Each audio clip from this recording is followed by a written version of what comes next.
We are waiting here. Don't show us. मला law आणि घटना सांगायची. मी सांगतो तुम्ही आपला जिल्हा प्रमुख ठीक आहे ना. इन्स्ट्रक्शन त्या डेटच्या. We are on the road. हो मला माहिती आहे.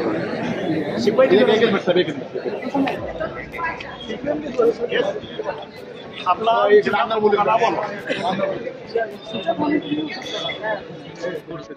नियोजन आहे. खरं तर हे इलेक्शन लागलं त्यावेळेसच ह्याचा निकाल फिक्स झालेला. कारण माझे दोन्ही पॅनल परांड्याचा असेल किंवा आपल्या भूमचा असेल दोन्ही ठिकाणी अहोरात्र झटणारे आमचे लोकप्रतिनिधी आहेत, माझे नगरसेवक आहेत. आणि बघितलं असेल तुम्ही गेल्या 3-4 वर्षामध्ये भूमचा आणि परांड्याचा ज्या पद्धतीने विकास झाला, शेकडो कोटीचा निधी त्या ठिकाणी आपण ह्या शहरासाठी खेचून आणलेला आहे.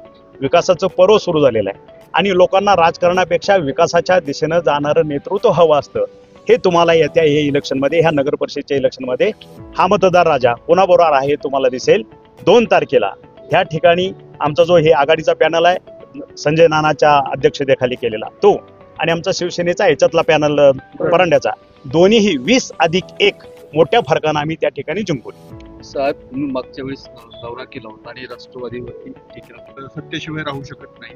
त्यावेळेस प्रतिटीका अशी झाली की मंत्रीपद न मिळाल्यामुळे तुमची अस्वस्थता आहे, या पद्धतीनं तुमच्यावर टीका करण्यात आली. नाही, त्याला फारसं मी महत्व देत नाही. माझे नेते त्याबद्दल विचार करतील ना, त्याला मी भाष्य करायचं काही कारण नाही.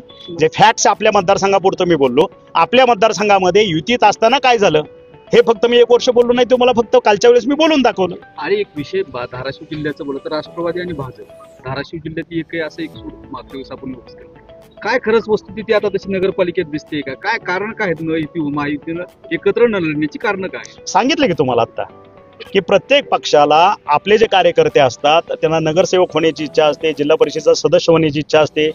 कार्यकर्ते 5-5, 7-7 वर्ष झटलेले असतात आणि जर युतीत आपण लढलो तर त्या कार्यकर्त्याला त्या पक्षाला न्याय देता येत नाही. आणि म्हणून कुठेतरी हा विसंवाद किंवा आपापल्या कार्यकर्त्याला खुश करण्याचे एक धोरण असू शकतं, सगळ्यांचंच असू शकतं. त्याच्यात वावगा असं काय मला वाटत नाही. शेवटचा प्रश्न, तुम्ही 60 आमदाराच्या विरोधात राष्ट्रवादीच्या पदाधिकारी किंवा राष्ट्रवादीच्या नेत्यांनी विरोधात काम केलं शिवसेनेच्या, ही तक्रार तुम्ही वरिष्ठ लेवलला सांगितली की किंवा केली का आमदारांनी? हा, माझ्या जे काय बाकीच्या आमदारांनी केली की नाही मला माहित आहे, पण प्रत्येक आमदार आपापल्या नेत्याविषयी आपलं मनोगत व्यक्त करत असतो ते मी माझ्या नेत्याला सांगितलेलं आहे. आजही त्या राष्ट्रवादी केलेल्या टीकेवर तुम्ही ठाम नाही, माझं त्या टीकेवरती ठाम असायचं कारण एकच आहे, आम्ही युतीत लढलो. युतीत लढल्यानंतर मला वाटतं सर्व पत्रकार बंधूंना सुद्धा माहीत आहे की दोन्ही राष्ट्रवादी ज्या पद्धतीने एक ताकदीनं माझ्या विरोधात इथं लढल्या, मग त्यांना काय अधिकार आहे माझ्यावरती टीका करायचा? आणि त्यांनी माझ्यावरती कुठलंही भाष्य केलं असेल तर मला त्याचं उत्तर द्यायचं काही गरज नाही.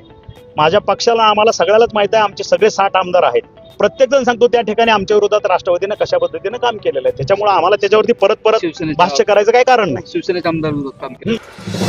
नवीन घडामोडी पाहण्यासाठी आजच आम्ही मुंबईकर 24 तासला लाईक करा, सबस्क्राईब करा आणि अपडेट राहा.